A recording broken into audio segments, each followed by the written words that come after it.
रक्षित को सब लोग पूछ रहे होते हैं घर वाले कि क्या हुआ बताओ तो सही। उसकी माँ कहती है ऐसा नहीं हो सकता, मेरे बेटे को कोई रिजेक्ट नहीं कर सकता। बता ना रक्षित क्या हुआ, उसने तुझे रिजेक्ट कैसे कर दिया, ऐसा नहीं हो सकता। लेकिन रक्षित सच्चाई नहीं बताता कि ऑलरेडी अपराजिता की शादी हो गई है। वो ये कहता है कि उसने मुझे पसंद नहीं किया और अपनी अपनी चॉइस है। ये ज़रूरी नहीं है कि मैं अगर उसे प्यार करता हूँ तो वो भी मुझसे प्यार करे। उसकी चॉइस कुछ अलग हो सकती है। किसी को भी ये समझ में नहीं आता। जहाँ पे सब लोग हैरान होते हैं कि अपराजिता ऐसे कैसे बर्ताव कर सकती है, और सब लोग कहते हैं कि ऐसा नहीं हो सकता, हम बात करें क्या। तभी रक्षित कहता है नहीं, उसे जाने दो, उससे कोई भी बात नहीं करेगा। प्यार मैंने उससे किया था, ये ज़बरदस्ती नहीं है कि वो भी मुझे प्यार करे। सब लोग हैरान होकर देखते हैं। वहाँ पे कांग्रेस का केक भी होता है और कैंडल भी जलाई होती है। रक्षित वो कैंडल बुझाता है और अपने कमरे में चला जाता है। सब लोग उसे देख रहे होते हैं और सब लोगों को बुरा लग रहा होता है। उसकी माँ रोना भी चालू कर देती है। दूसरी तरफ यहाँ पे अपराजिता के घर पे सब लोग सोए होते हैं। उतने में उसकी माँ बेचैन होकर उठ जाती है और रोने लगती है। उसके पापा वो आवाज़ सुन के उसे पूछते हैं क्या हुआ मालती जी। तभी वो कहती है आराध्या की शादी हो जाएगी, अविनाश भी अपना घर बसा लेगा, फिर अपराजिता का क्या होगा।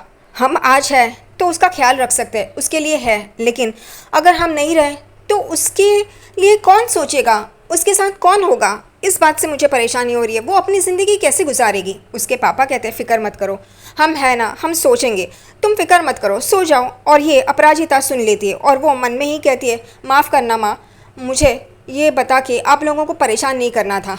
दूसरी तरफ रक्षित अपने कमरे में वो रुमाल देख रहा होता है जिस पे अपराजिता ने बुनाई की होती है और वो उसे याद कर रहा होता है। उसे अपराजिता की बातें याद आती है, उसकी याद आ रही होती है। अगले दिन सुबह अपराजिता नीचे रेडी होके आती है और पापा और माँ को कहती है चलिए मैं निकलती हूँ। उसके पापा उसे डब्बा देते हैं, टिफ़िन देते हैं और उसकी माँ उसे रुका के दही शक्कर खिलाती है क्योंकि आज उसके ऑफिस का पहला दिन है। सब लोग बहुत खुश होते हैं। फिर वो कहती है चलिए मैं चलती हूँ। वो बाहर आती है, वैसे मोहल्ले की कुछ औरतें भाग रही होती है, दौड़ रही होती है वजन घटाने के लिए। उतने में वो लोग अपराजिता को देखते हैं और कहती है तू भोपाल वापस जा रही है। अपराजिता कुछ बोलती नहीं है। वो कहती है कि नहीं नहीं वो तभी वो औरतें कहती है अच्छा तू अभी तक गई नहीं, तो तूने क्या जमाई जी को छोड़ दिया।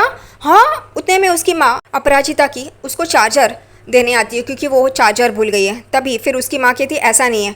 अपराजिता कहती है कि मुझे यहाँ पे जॉब लग गई है। तभी वो लोग कहते हैं अच्छा फिर जमाई सा कैसे, वो तो भोपाल में रहते ना। तभी उसकी माँ कहती है हाँ वो भी अपना बिजनेस यहीं पे करने वाले हैं इस वजह से, और वो बात को टाल देती है। अपराजिता अपनी माँ की तरफ देखती है, पीछे पापा भी खड़े होते हैं। पापा उसे कहते हैं तू जा, कोई फिक्र नहीं है।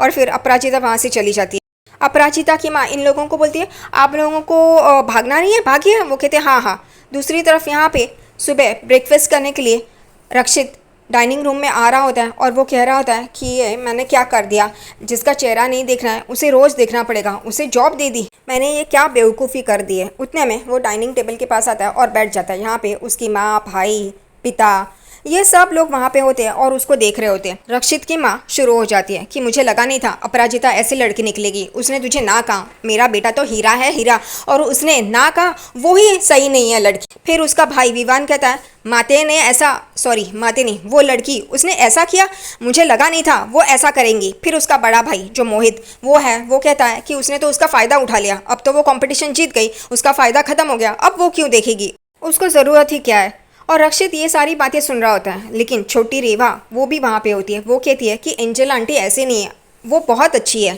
और फिर रक्षित भी कहता है आप सब लोग गलत समझ रहे हैं माँ, आपके लिए आपका बेटा हीरा है यानी कि मैं। वैसे ही अगर अपराजिता का बेटा होता मैं तो उसे भी मैं हीरा ही लगता ना। उसकी माँ एकदम चौंक के देखने लगती है। वो कहता है कि गलत एग्जाम्पल है लेकिन सोचो ना। और फिर वो विवान को कहता है तुम गलत समझ रहे हो, अपराजिता सच में अच्छी लड़की है। और फिर मोहित को कहता है कि भैया आप उसे कह रहे हैं कि उसने फ़ायदा उठाया, नहीं उसने हमारा कभी फ़ायदा नहीं उठाया। यहाँ तक कि मैं बॉस हूँ तो मुझे उसकी मदद करनी ज़रूरी थी और मैंने वही किया, और उसने हमारी कितनी मदद की है। उसकी माँ कहती है क्या, ये तुम क्या बोल रहे हो। तभी रक्षित कहता है 4 साल से हमारी साड़ी नर्मदा मैया पे नहीं चढ़ रही थी, लेकिन उसकी वजह से 4 साल के बाद हमारी साड़ी नर्मदा मैया पे चढ़ेगी, और ये मुमकिन हुआ है सिर्फ और सिर्फ अपराजिता की वजह से। तो वो गलत कैसे हुई। सब लोग सोचने बैठ जाते हैं। उसके पापा को ये बात सही लगती है। दूसरी तरफ यहाँ पे रश्मि अपराजिता की सहेली स्कूटी लेके खड़ी होती है अपराजिता के लिए।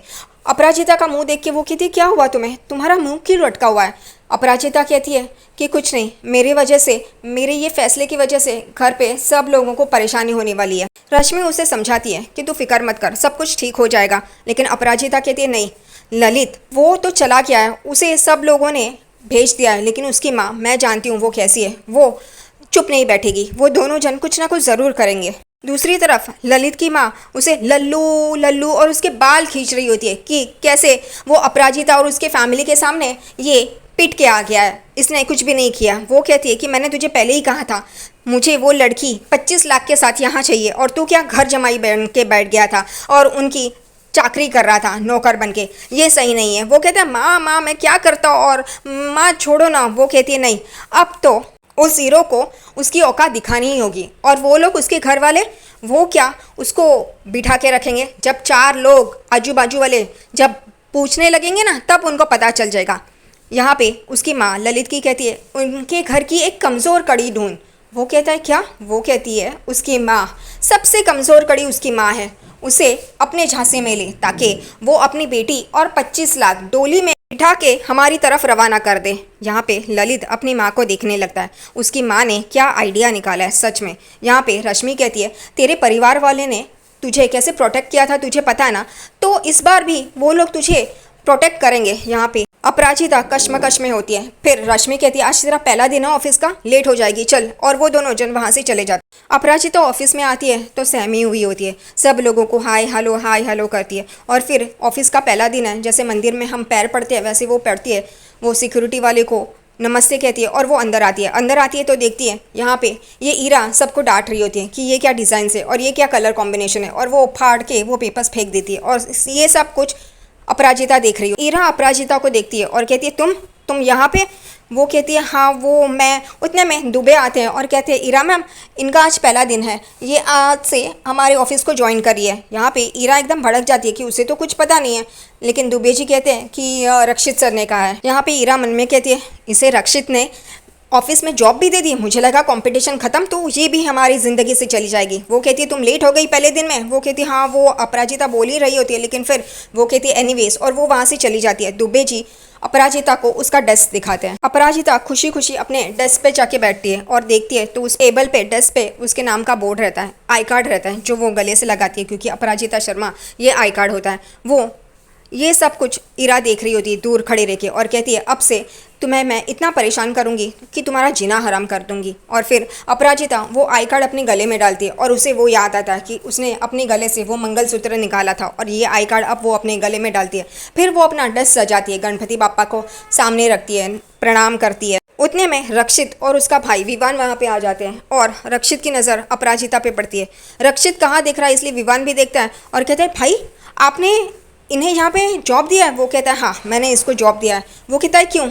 वो कहता है कि वो डिज़र्विंग है इस वजह से। उसका भाई विवान कहता है लेकिन आप ये कैसे बर्दाश्त कर पाओगे, आप उसे रोज़ देखोगे आपको तकलीफ़ नहीं होगी? वो कहता है वो मेरी तकलीफ़ है, और वो वहाँ से चला जाता है। दूसरी तरफ अपराजिता गणपति बापा को नमस्ते कह रही होती है। वो देखती है कि रक्षित वहाँ से जा रहा है, वो गुड मॉर्निंग के लिए खड़ी होती है। रक्षित देखा अनदेखा करके गुड मॉर्निंग सबको जैसे बोलता है वैसे ही बोल के अंदर चला जाता है। अपराजिता को लगता है कि वो उसने उसे इग्नोर किया, उसने देखा नहीं है। फिर वो बैठने ही जा रही होती है, उतने में विवान वहाँ से जाता है। वो उसे भी कहती है गुड मॉर्निंग, लेकिन विवान गुस्से में होता है इसलिए वो अंदर चला जाता है। अपराजिता को समझ में नहीं आता कि क्या हुआ इन दोनों को। यहाँ पे अंदर से कैबिन से रक्षित अपराजिता को देख रहा होता है और कहता है मैं कैसे डील करूँगा। और उतने में अपराजिता उसके कमरे में आती है और कहती है क्या आप क्या बोल रहे हो? वो एकदम चौंक के अपराजिता को देखता है और वो उसे देख रही होती है।